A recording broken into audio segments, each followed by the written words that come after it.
What up, Pittsburgh Steelers fans? Matty P here with another episode of Steelers Touchdown Under for you guys on your Friday after Thanksgiving. Hope you had a great Thanksgiving. It is Friday for you guys. It is Saturday for me. We edge closer and closer to the Pittsburgh Steelers' next game against the Cincinnati Bengals after they fired their coach, Matt Canada, this week. That's the story of the week. They fired Matt Canada, the offensive coordinator, the first offensive coordinator they've fired since 1941 mid-season. Eddie Faulkner, Mike Sullivan, share the offensive coordinator duties off the field. Eddie Faulkner becomes the offensive coordinator. Mike Sullivan becomes the offensive play caller on the field. And that is a really big deal for the offense. We're going to talk about that today. We're going to talk about the three things that the Steelers need to get right if they're going to get this offense improved and going down the stretch. That is what we're going to be talking about on today's show. First, before we crack into it, though, as we get everyone jumping in the live chat, I am going to talk through the injury report. So right now, as of Friday's practice, George Pickens, there was a bit of concern earlier in the week whether he would, because of his practice, would not practice. He did not practice on Wednesday, was limited on Thursday, limited on full practice on Friday, not listed. I think he's good to go. Patrick Peterson's been rested Wednesday, not listed Thursday or Friday, so he probably had some level of participation, not enough to warrant limited. Same thing with Levi Wallace. I would expect both of them all right. We'd be questionable if there was a concern there. Minkah Fitzpatrick, again, is out of the game this week, which is really disappointing. But we want Minkah back further down the stretch, deeper down the stretch, for want of a better term. So that's cool in that regard. And then James, well, it's not cool. We'd rather him back, but I'd rather him healthy back, not come back injured and out again. Obviously, especially with Keanu Neal, still on the IR for the 4 weeks. I think Minkah, J-Devil brings up in the live chat, I think Minkah's got at least, I reckon it's going to be 2 or 3 weeks. Hamstrings are not things that you usually, like if you properly tweak them, and I'm not even talking about a tear, it is very difficult for that to be the case where you can just come back like 4 or 5 weeks. You've usually got to do a lot of rebuilding. So that it does kind of suck. I thought that was going to really transform the defense down the stretch. I think Minkah is arguably the Steelers' most impactful defensive player at the moment. And that's more than TJ. And I know that's a big thing for some people to say. But the reality is that what he is able to do is huge. It transforms the game. It transforms the opposition in the way that they play. So that's one of the things that I think is going to be really helpful for this team down the stretch, but it's also one of the things that this team doesn't currently have going for them, for want of a better term. But yeah, exactly, Jared. Well, there's one pull move like that. That was not good. So then we move on to James Pierre. James Pierre was limited on Wednesday, limited on Thursday. Didn't practice Friday. It's questionable. I don't think that deeply transforms the Steelers' defense. And I also think, therefore may see more out of Darius Rush. So I don't say this issue particularly with how well Porter's starting to play. Nick Herbig, he was limited on Wednesday, limited on Thursday. We do need that depth there. We need his performance. He was full practice Friday, so that's great to see. I don't expect any issues when it comes to Nick Herbig. Montravius Adams, he was limited Wednesday, limited Thursday, limited Friday, and out for the game. Not surprised at that. They don't want to lose defensive linemen down the stretch. I did a video yesterday for everyone on the defensive line and some of the issues. There's unspoken issues on the defensive line, and that's an unspoken potential issue with the Steelers defense as well. And yes, the Steelers defense are doing well statistically in a lot of places, but they're 10th in the league for the most rush yards allowed. The Steelers, defense line needs to be better to help a inexperienced or, let's say deep in depth linebacker, middle linebacker, inside linebacker group. So quite honestly there, I think it's really important that, they make sure that they don't lose a guy like Montravius Adams for weeks and weeks. And then Isaac Seumalo did not practice Wednesday, not listed Thursday or Friday. I really don't see an issue there. If there was an issue there, we would have heard about it. Cool. All right, so we're going to talk all things offense today. I really want to talk about that from this perspective. We're going to be trying to bring in a new show starting tomorrow. It's a bit more pre-game focused. So that stay tuned for that one. But essentially, I want to talk about three things in this show when it comes to the Steelers offense. And these are the three things that I actually think the Steelers need to get right if they're going to be able to perform better. And Portner says, that's a great yardstick before I get started. That's a great measuring stick or yardstick. For us to think about is watching the Jets offense makes me feel better about ours. And that's actually it's a really nice point. Thank you for sharing that. And I should also say through this show, hit me up with Q&A. I am, doing it on my own today, and I love the Q&A. It's something that, that's the point of doing a live is basically we can get through those questions. But I was thinking about three things the Steelers need to rely on offensively to do better than what they've done now. And we're going to talk about these three things, which are balance, brains trust, and ballers, right? The three Bs, if you like, of the Steelers offense that they need. Let's start with balance. So one thing that a lot of Steeler fans found frustrating, particularly when we saw more the last couple of years of Lav Bell into not having Lav Bell, was the Steelers then struggled to run the ball. Now, remember that last year Lav Bell was injured a bit, so I'm not saying that was because he couldn't run the football. That's not what I'm saying. But it was kind of up until, basically Najee came in, and even then Najee, a lot of yards in his rookie year were actually from short passing. It wasn't from rush yardage. Struggled to run the football. Earlier on in the season, we struggled to run the football. There are 5 games this year where the Steelers have had less than 100. I think it's 5 games less than 100 yards. That started out the season that way with like 80 and 50 in the first 2 games. And now we've seen this resurgence of 170 yards, 200 yards, 166 yards, 543 yards in 3 games. That's all great stuff. But it does also show that the Steelers are trying to work to a balanced offense. Remember, we had a couple of years back when Art Rooney II came out and said, this Steelers team, the franchise is based around the defense and the run. We need to bring back the run. And then we all went, oh, okay. And then it didn't really happen for a year. And then it started to improve a little bit last year, and we improved this year. Or over the 2 years, then into this year. So that's one area of the balance. But right now, the passing game is where the balance is being let down.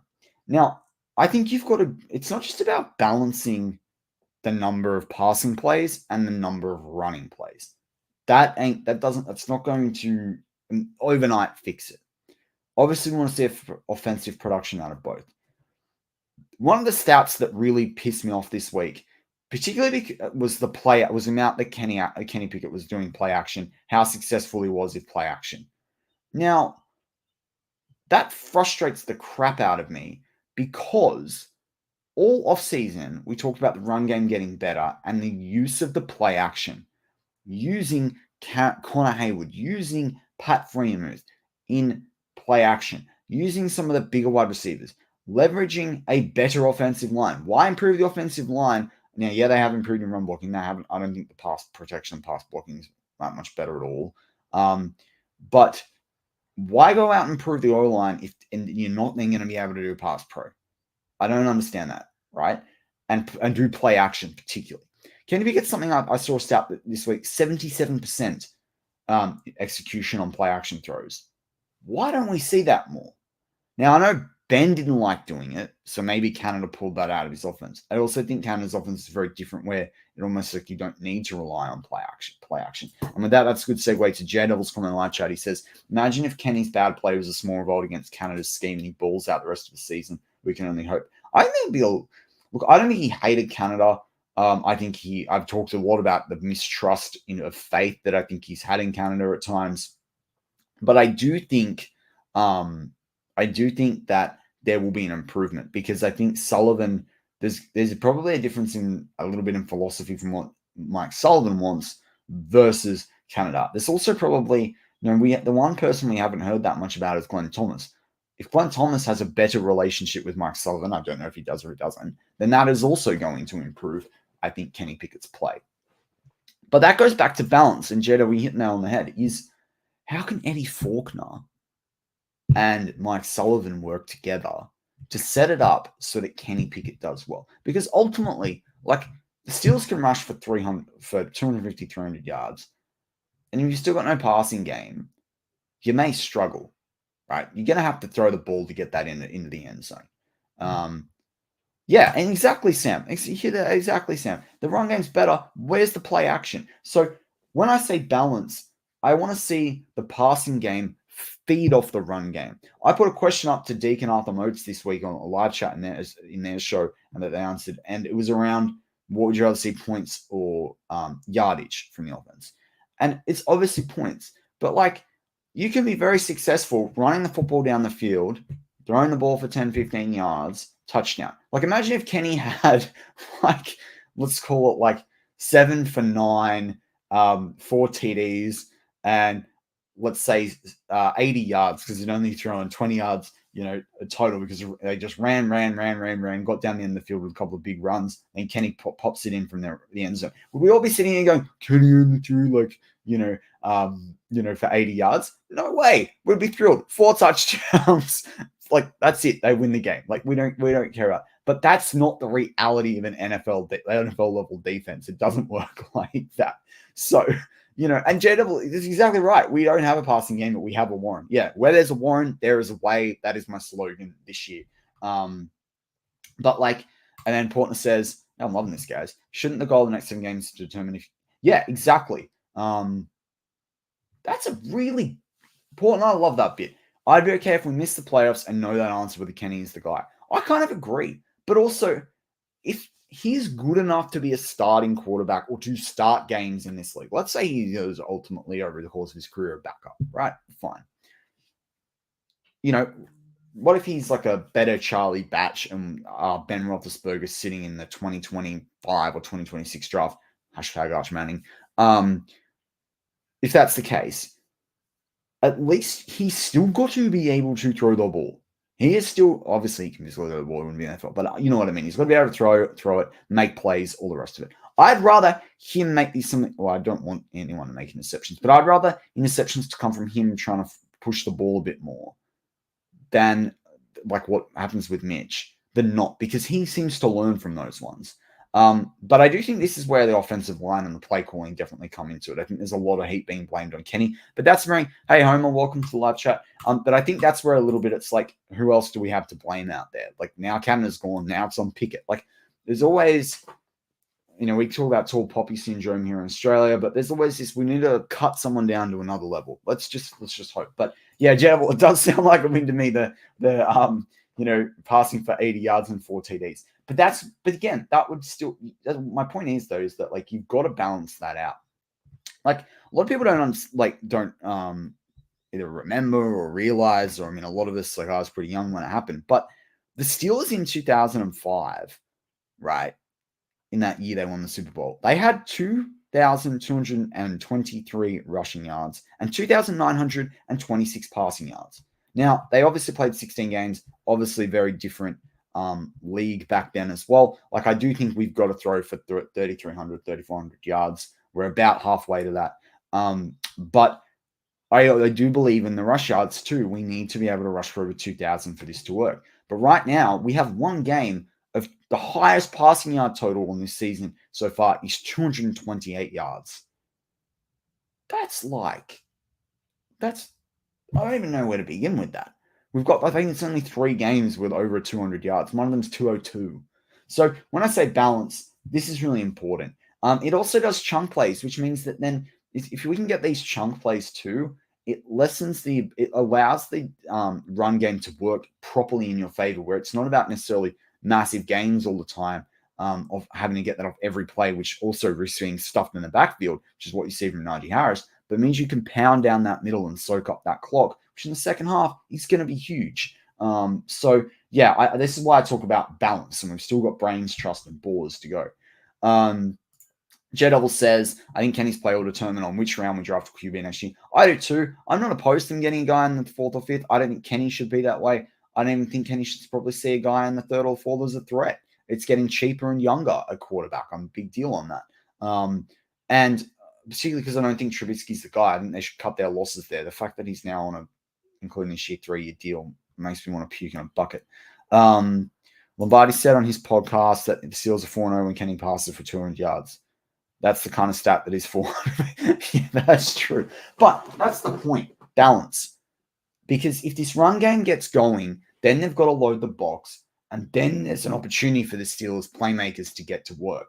Now, obviously, Kenny's got to hit those receivers and not throw the ball to no one. But there's all that discussion about that ball that was meant for Deontay that just went into huge amounts of space, no one there. Something like that happens, that's not because just one player. There's things that break down there, especially when it's the quarterback's got to call the play. Unless that's either someone not running where they're supposed to be, him passing it to the wrong side, which I find very odd. I find that hard to believe with Kenny Pickett. I don't think that gentleman is that off. Or if he was, Mike Tomlin ain't gonna start that guy, man. Mike Tomlin ain't gonna start that guy. So anyway, that is where it is.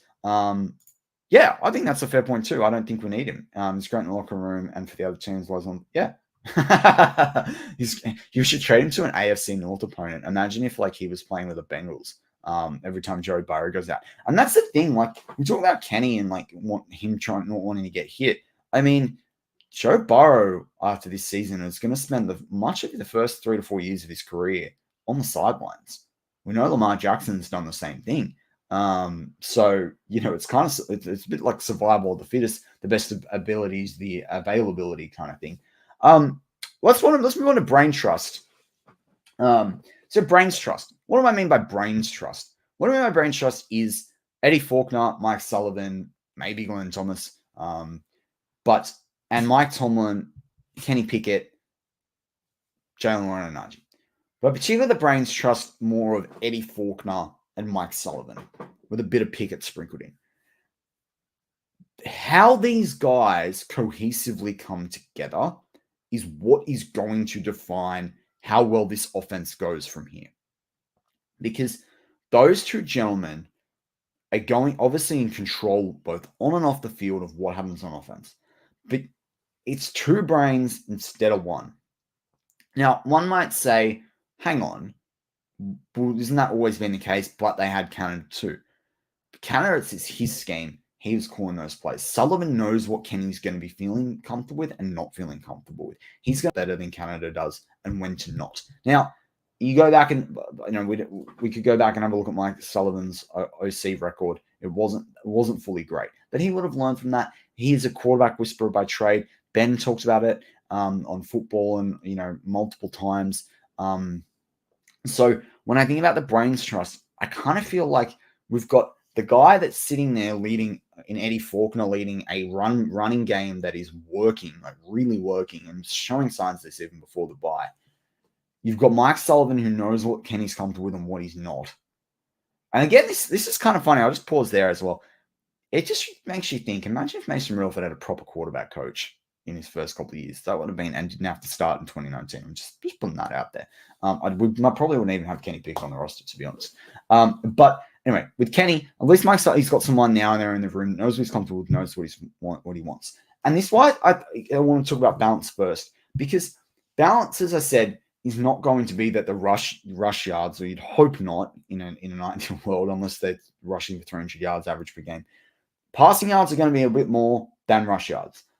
But balance where they can rely on each other is important. And right now, the running game is doing the hard work, just like the defense is doing the hard work for the offense. So how this brains trust comes together to maximize the efficiency and the effectiveness. The effectiveness is what I want. So smash up the guts 2 plays for between 4 and 6 yards. What's the pass play that then doesn't just get you the third down? Like Canada was always doing these, how can I get as minimal yards as possible? It felt like I don't understand that, right? And maybe it's because Tomlin wants to soak the clock, and they didn't have a run game going, so that's his idea of soaking the clock. Maybe that's where it comes into it. At times I felt that, but if it's 3rd and 3, right? You throw it not to get 3 yards, you throw it to get as many yards as possible. While you still get a first down, whether that's 5, 7, 10. If someone breaks open, great. 25 plus yards, perfect. But again, I think the balance will be more achievable because of the brains trust. Cool. Now I'm going to go into the third and final thing, and that's ballers, right? This team is going to rely on its ballers. Jaylen Warren is a baller. I don't know. It depends if people heard my show earlier in the week about the run game and how that's working with the Steelers. But all people don't realize, Jaylen Warren is 34th in the league right now from yards from the line of scrimmage. And there's only 100 yards separating, 90, I think it's actually 98 yards, separating him and Bijan Robinson, who's number 20 of the Atlanta Falcons, highly touted running back out of the Texas Longhorns, who I support. Pretty crazy, like 34th. And he could easily be in this top 20 when you think about the way this season goes down. So they got a baller in Jaylen Warren. They got a baller in George Pickens. If they actually use Muth, we've got a baller. So I think that trio which is important for Kenny Pickett, both receiving and rushing. When you think about Warren, I think Connor Hayward, when he gets the ball, is a baller. I think he's an unsung baller, or is a budding baller. So I want a better word. Deontay Johnson on his day with his release, he can ball out.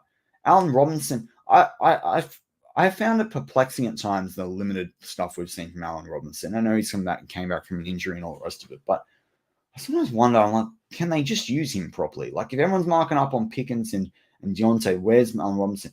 But that is symptomatic of the criticism of Kenny, where he only throws to the first read. So I kind of understand why we're not seeing that. And then Jay Devil brings it up. Mount Washington in the red zone. 100. That's a baller to me. It's not that he balls out every week, but when you give that guy the ball, he is going to dominate someone. Or he should. Then again, we saw Chase Claypool's NFL career to date. How a guy that big, that fast, cannot play football is mind-boggling. But even Najee's a baller. When he does those downhill runs and he gets into a bit of space, you don't do it. But the big problem that I've had with Najee, the use of Najee since 2020, where he had since 2021, where he had the 384 yard touches, the most in a season, or second most in a season, was the fact that we don't use him in the short passing game. And Ben alludes to it a lot on Football. But I've been saying that. Like I said that all last year. I said I was hopeful for it this year. We've not seen it this year. I was shocked that in the Canada offense, you wouldn't want to do that, right? And Ben, yes, used to like dumping it off to the running back, out into those flat routes, just past the line of scrimmage and stuff. But get Najee back doing that stuff, particularly when Warren's rushing the football like a madman. Like, do that now where you fake it. You fake it off like that play, like a quick play action RPO style to Jaylen Warren, and then you dump it over the top to Najee Harris into space, almost like a mini screenplay or something to that effect. Like, I'm telling you, a cornerback in this league does not want to meet Najee Harris in the backfield. Like, it doesn't want to meet Najee Harris when he's down in their defensive backfield. That ain't happening. Like, that is a stiff arm to the throat. You're out cold on the floor. Like, you don't want to do that. But Najee, doesn't have that burst to sit back there behind the interior offensive line, dance around, and then get run stuff. And this offensive line, and I've said it since preseason game 2, this offensive line is not built for a running back like Najee Harris. The running back, they are built for a twitchy, explosive running back like Jaylen Warren. Now, part of that is just how they're schemed, the guys they've got in there. And part of it is because sometimes they go backwards, right? There's no time. There's not enough time to get through that space. And even on pure physics and biology alone, you have Najee Harris, it's almost 6'3", 242 pounds. And you have Jaylen Warren, I think he's 5'10", 215 or 213, whatever it is. Najee needs more space opened up. So when two guys are collapsing in that pocket, or two guys are going backwards on their feet, a la Dan Moore Jr., like, you've got to have a hole to hit, right? That's why Najee gets stuffed in the back. And yeah, I do agree with that. The mirrored routes have got to go. Yeah, I'm not a fan of that. Stop the high school routes, 2-read plays. And where's I want to see back to crossfield drags. We'll talk about like Deontay Johnson's awesome release and separation.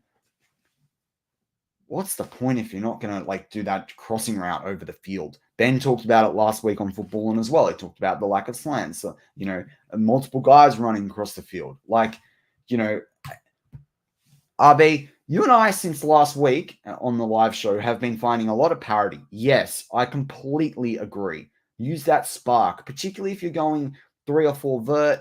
You know, you want him to crossing over on that side field. Sit Connor Haywood or Jalen Warren, because you can start it as a run play. Sit him in that backfield as an extra blocker. Line it up where it looks like a pass, and let Kenny Pickett follow that trail round as they come across, and do that like bootleg out. I'm all for that. Sam says we need 50 to get off. We need 5 to get we need to get, sorry, my bad. 5's next to the T. We need to get our third wide receiver and second string T, start balling to go far. Yeah, it can't be one dimensional, but it's only going to start, and they're only going to get confidence as the ballers I defined of Warren, Pickens, Muth, and Deontay start to come into play. But that's the thing. Even Calvin Austin, like I think I've said this like 50 bajillion times this season, but like you see that photo of Darnell Washington at 6'7" and a bit. I think it's actually 6'7", like 2 or 3 quarters, and the 270 plus pounds that he's all been working, he's more like 290. And then you see Calvin Austin at like 170 something pounds and like, or barely 170 pounds, and like isn't he like 5'6"? And you go, you've got the absolute 2 polar opposite blokes on offense, and you can't create a mismatch. Like when those 2 guys are on the field at the same time, plus a Warren and a Pickens, you've got a bunch of aliens, right? Like I know we use the alien about like TJ Watt, but like aliens don't have to always be big and unstoppable. You know, like think about the Men in Black. There's a little guy controlling everything in a little pod, right? Like now, Calvin Austin can do that sort of stuff. But yeah, this Jedel, like Jedel says, he disappeared. Where's he gone? And then you have Matt Canada say last year, or when he's injured, we don't know how to use him. What the dumbest thing I've ever heard. Fake it till you make it, bro. Like, you know, well, I mean, maybe that's where we get to here. RB says it is dangerous, especially with the placement. True, but if he's hitting them at the end of that route when it's almost at the sideline, at least if it's overthrown to a player or they don't get there in time, or his season not getting there in time, at least it goes out, right? Like your margin for error gets a lot smaller with the space. RB says also goal line Washington and Muth need to be split out wide and force. Totally, especially when you've got Jalen Warren back there, man. Especially when you line those 2 up with an eligible Broderick and a Connor Haywood following or Najee in front of him. But I prefer Connor Haywood. I think he can block better. And do that toss play. Do a pitch play to freaking Warren and let him go between those guys and find a hole. That will be touchdown city in the red zone. Absolute touchdown city. Hey, George. Hey, Alex. We've got some guys in there. Good to see. Barley says, watching the Finns game, how they use Hill is now Austin. 100.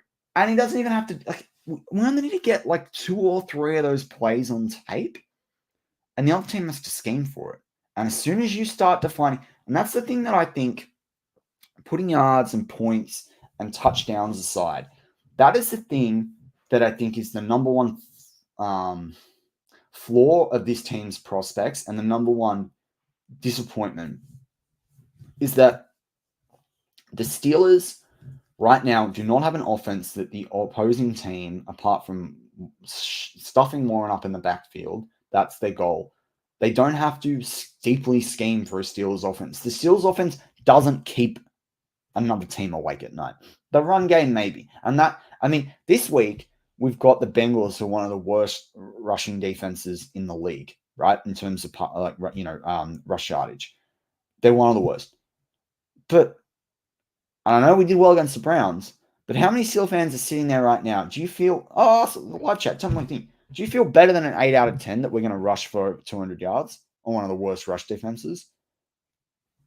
I don't think there's many people sitting out there that are more than that are a 9 or a 10 out of 10. Probably not many that are sitting there out of an 8 out of 10. You might be sitting there a 6 or a 7, and I'm probably there. I'm probably there a 6.5. But we don't have enough faith in that yet. And we certainly don't have faith that the offense is going to throw for 300 yards, so it doesn't happen. So these are the things why I think they're going to have to, as I say, they're going to have to rely on that balance, rely on that brain trust, rely on those ballers. But how those ballers complement each other is huge. because there's guys on the other side of the coin on the defense that are balling out left, right, and center, and they're not being helped out. It was one of the shows that I listened to this week. They were talking about, I think it was on Chris Carter. They were talking about how long does the offense think they can get away with this behavior? And hopefully this is one of the things that changes with Matt Canada gone, before the defense sit there and go, this is too hard, and they stop caring. Now, I don't think there's anyone that Steelers defense that's going to be like that, because we got rid of those people last year, like Devin Bush. I don't think that's not Mike Tomlin's culture, regardless of how critical people want to be of Mike Tomlin or not.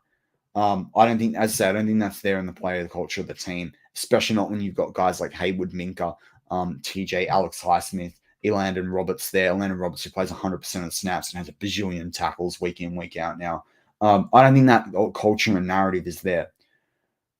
But if you do, in other teams, you'll run the risk of it, and you're still putting that on the line there. So that's why I think that's really key from that perspective. Sam Oliver says Washington should cause PIs even if the pass 100%, because what's going to be is like people slapping at his wrists. I mean, I remember being really tall in my first year of high school when we played basketball. Right, I was one of the tallest guys in my grade. And man, I spent the whole time at the freaking free throw line, because as soon as I went to get, I got an offensive rebound and went to shoot, I got fouled the whole time. I feel like that's exactly what the same thing here with Washington should be. It's 100%, Sam, and that's the other thing I don't understand too with some of the deep balls. Like, the problem that the problem with this offensive passing game right now is that their teams are not even fully committing, PIs and trying to get away with PIs like they usually would, because they know the Steelers ain't going to hit those receivers. They know the Steelers ain't going to pass the ball where they need to pass it. So it's kind of annoying, because there's a lot of good quarterbacks in the league sometimes play to force the pass interference. Ben did it really, really intelligently. There's plenty of guys around the league that do it pretty well. I'd love to see Kenny do that, but we don't have the passing game that would, at the moment, that would lead a defensive team, the defense of an opposition, to want to commit or to be forced to commit those PIs. RB says, sorry, also, you haven't done it yet, but people need to be prepared for the next OC to be a letdown. And an OC who's proven isn't coming here and betting on Pickett or letting Tomlin meddle and everything. Yeah, that's an interesting question, RB. Or interesting point, I should say, not some question. I said it. He was on a live chat somewhere or something. I don't remember. I remember having this conversation. Maybe I was having a conversation in the comments with someone on the channel. But I wonder whether Tomlin sits there with the franchise and we go, okay, do we bring an OC in that really is showing promise? Although I thought Matt Canada had promise, so we need to reevaluate it. But I hope Andy Weidel in that room can be a force for good. Same as Mike Sullivan. I think and if Mike Sullivan does well, they should not keep him as OC, but they do need to keep him as quarterback coach. But what I do want to see is, what I do wonder is if there's a possibility where it's like, all right, Tomlin, you got a couple of years left. We bring in an OC to get the offense down pat, and then Tomlin moves on, and then the OC slots in there. That's something you could potentially see. But it's, these have to debate. But right now as well, the Steelers have got a lot of money committed to defense, and I don't rate Terrell Austin. So from my perspective, I don't want to lose. I don't want to lose Tomlin anyway if we can get the offense right. But I certainly don't want to lose Tomlin while the defense isn't sorted. I really don't want to do that. So there's a lot of different things here. But yeah, the OC. Yeah, this is going to be an interesting one. And I love that, Hollywood story of Eddie Fortman getting it. And who's to say that he can't be a good OC? But I think we need someone in here that can work with these players, that can command the respect of your Deontay's, your Pickens, all that. And I'm not saying these guys can't, but we need someone that's we need a revolution on the offense is what we need. Portner says, sorry, let me scroll up. Let me move past it. Defense spends 100, Alex. I mean, can you imagine those guys? I'm surprised we don't have more guys on the oxygen like James Harrison. RB says, then the fan base ruined their career like the worldwide fight kind of shit too much. Yeah, that is a thing. Like, what have you got to win? It's like that whole, yeah, I won't go on that or debate or analogy. I was going to share that. That's right. Portner says the Jets' offense is depressing. I'm not sure Tim Boyle could start. Let's give on Portner. Jet, Sun Nation Australia, boo the future. Jet will boo the next OC. RB says, I'm no Canna supporter, but I've watched his career. What he did there is not what he does anywhere else. Tomlin medals and everything. Yeah, I don't know. I don't know about that. I think Canada gets too cute with his plays sometimes. I don't think. I mean, everyone talks about the high school routes and the boring routes and the easy routes and the basic routes that the Steelers run and that Kenny's thrown to. From my perspective, that ain't helping the wide receivers. There's probably not a lot of respect there. I want to talk about the middle of the field because it's part of this ballers conversation. Kenny Pickett balled out in college in the middle of the field. Now, I know the NFL is very different to college football, obviously. But, to me, that was one of the reasons why I wanted him over Malik Willis. Now, I do think, I'm not going to lie, I do think he's developed some poor habits since coming to the NFL. 100%, there's no question that's going to be asked there on that. But what I don't believe is that he doesn't not know how to throw to the middle of the field. So, from my perspective, this should be something that with the right play calling gets fixed. It's like I can't understand how it has gotten so poor in the middle of the field. It blows my mind because of how well he did. I'm trying to pull up. I've got all these college stats from the center of the field, but he was something like 92% deep and deep and intermediate passing, basically when he threw down the center of the field. Like, that's huge. That is huge. Really, from a ability to pass the football. And then we don't see that in the NFL. Here we go. I've got it. So 2021, Kenny Pickett was passing deep center, 97.5 passer grading on PFF. Something might up there say then PFF, what do they know what they're talking about? Intermediate center field, because it goes left, right, center, obviously.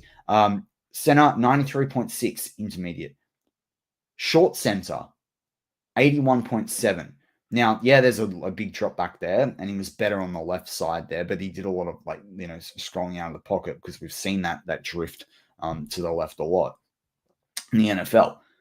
But you don't hit 26 from 38 deep center in your final year of college and 41 from 64 intermediate. That's 68.4% deep and 64.1% in intermediate middle of the field. Average 10.8 yards throwing intermediate and 24.1 throwing deep, for 14 TDs and 2 interceptions deep in deep center, and 6 TDs to no interceptions in the middle and the center. You don't go from that in college football, playing for a college in the ACC, to suddenly not being able to throw the football in the middle of the field. Something's going wrong there. That's the thing. RB says, I will defend the jet sweeps. Lol, it was to try and put. Yeah, that's fair. Jet, I won't rely on. RB says, to be fair, I don't think Kenny lacks overall talent. I think those freaking gloves mess with the consistency ability to do so. I was wide receiver, gloves can grip or slip bad. It's not ideal for throwing. I mean, they do have different types of gloves, remember? That's the thing. And I think Ben talked about this where they combo a leather glove with a non-leather glove as well. So that's the thing. They brought gloves. Gloves were tried to be a thing in rugby for a while. I agree with you, RB. Like, we had ones that I used to find really slippery. I did have some Steeler quarterback. I had some Steeler themed gloves a while back, and I was surprised at how grippy they were. But regardless, I think it's about the place. But the thing that everyone says, though, is that they don't throw it down the center field and they blame Kenny. Tomlin wasn't doing this for a long time. Tomlin hates throwing down the center of the field. And that's my big criticism of Tomlin on offense. This has not been a thing that is just purely since Kenny Pickett's coming. Ben barely threw to the center of the field. I'm going to try and pull up the next-gen stats on that. But like, yeah, he barely threw there in his last few years. So you got to wonder whether it's we don't want to throw there because, and look, it is a risky place to throw the football, like without a doubt. Like you're throwing guys are going to get hit. Guys are going to it's not going to be a fun situation potentially when you go down that center of the field. And there's safeties and teams are scheming really well. Defenses have evolved, which is why the run game is so important. But again, play action should open up the center of the field. Yeah, here we go. I've got the next gen stats for you guys.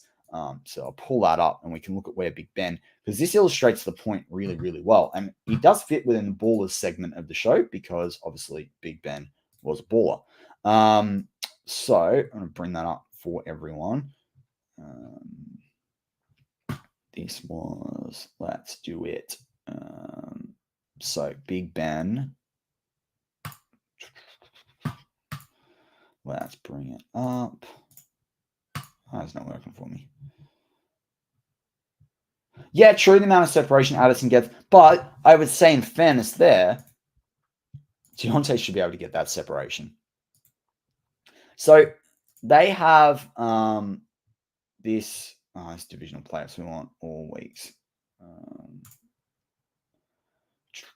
Let's go Ben. Well, I had this up, and then you go and show it on the screen, and then it resets. That's really, really helpful. Thank you very much. Let's go this one. And it will revert. Funny. All right, we will go in here, and we will make it super big, and I will try and read it blurred screen. So Big Ben, 140 yards, 140 quarterback rating passing to middle there, 79 in the middle, intermediate, 89 in the middle there. He had poor zones on the left. On the right, he was much better. But where do they have they should have the chart that shows down the... Anyway, this is a good chart that basically shows what he did even in the divisional game, right? A lot of it spread out wide. You don't see this a lot in the middle. You just don't. So, there we go. That's better. You don't see... There's not middle throws there. It's not a thing that the Steelers have done. And therefore, like... here we go. I'm going to show the problem. Thank you. No, I don't know what's going on with next gen stats. This is really frustrating because I can pull it up when it's not on screen. Maybe they want me to pay for it or something. Maybe that's what it is. They want me to pay for it because I don't know why that's not working. This should be all weeks. Maybe they've uploaded the wrong thing with divisional. Let's go there. I don't know. But basically, you can see from that chart that they don't go down the center of the field. And the same thing's going on with Kenny Pickett as well. So this is one of that's throwing down the center of the field is a big issue for the Pittsburgh Steelers. And it has not been there. Yeah, exactly. Ball control coaches. And that is what we've got. That's why they love the run. That's why they love soaking up the clock. Yeah, okay, Sam. So that's interesting. What do you... I don't mean to put you on the spot, Sam. What do you feel is, if you were to compare like two clips side by side, what do you feel that like most different about when you see Kenny Pickett? I'd love to know that because obviously I think there's huge differences as well. I have a sip of water there. I'm going to scratch your throat. RB says Matty's up the run game. Yeah, it does. It breaks the flow of it. But as we said at the start of the show, you can't run the football for 300 yards game in, game out. That's not going to happen, which is why the offense needs balance. But yeah, with that's really covered off the three things I want to talk about today around the offense in terms of balance, brains, trust, and ballers. These are the three things that the Steelers offense are going to rely upon to be able to be successful the rest of the season, starting this week against the Cincinnati Bengals. Let's see how that balance between the run game and the passing game goes. Let's see how that brains trust comes together in Eddie Faulkner and Mike Sullivan. And let's see how those balls that I labeled come out and ball, because it's going to rely on all three things coming together. Oh, and Sam, yeah, maybe competition. Fair enough. NFL versus college. Look, it's where a lot of guys struggle. And then it's interesting too, because you see a guy like Brock Purdy. And I remember talking about Brock Purdy a year before he was drafted, when he probably should have declared, when most people thought he would declare for the draft, and saying he plays in this college whereby it's very run heavy. He throws a bunch of yards. It's not like necessarily, it's obviously not the top division in college football, but he does throw a lot of yards. And everyone, that guy can't throw the football. That guy can't throw the football through the draft process. And then look at him now. I'm not saying he's a world beater necessarily, but man, he's not the worst quarterback. RB says the difference is level of competition. Not hating. I watched every cricket pass of his career in college. I've seen 4 or 5 NFL open passes complete. Yeah, this is the thing. Maybe he's getting used to throwing guys open a bit more. I do think he has regressed this year, but I think he's been put in an environment where that's not conducive to him being fully successful. That's all I'll say. Yeah, Purdy did. Aiden O'Connell had good talent around him. Xavier Hutchinson was a great wide receiver. He would have been a top 50 draft pick. I think he was picked in the 3rd round if he'd gone to any other college. So, Aiden O'Connell's a similar sort of guy where he actually had the talent, which is kind of interesting how he flew under the radar. He's no Duck Hodges. I'm not going to beat that. That's a great way to close out the show. Well, look, guys, I hope you enjoyed the show today. I hope you enjoyed hearing about balance, brains, trust, and balls as the 3 things the Steelers offense needs to rely on. Thank you for joining me. Also, I hope you guys all had a really lovely Thanksgiving. I hope it was a really, really good time. I know this holiday season can be tough time for some people, but hopefully you had a chance to chill out, eat some good food. Maybe it's that turkey, maybe it's that pumpkin pie, maybe it's just something else that you like. But yeah, as always, go Steelers.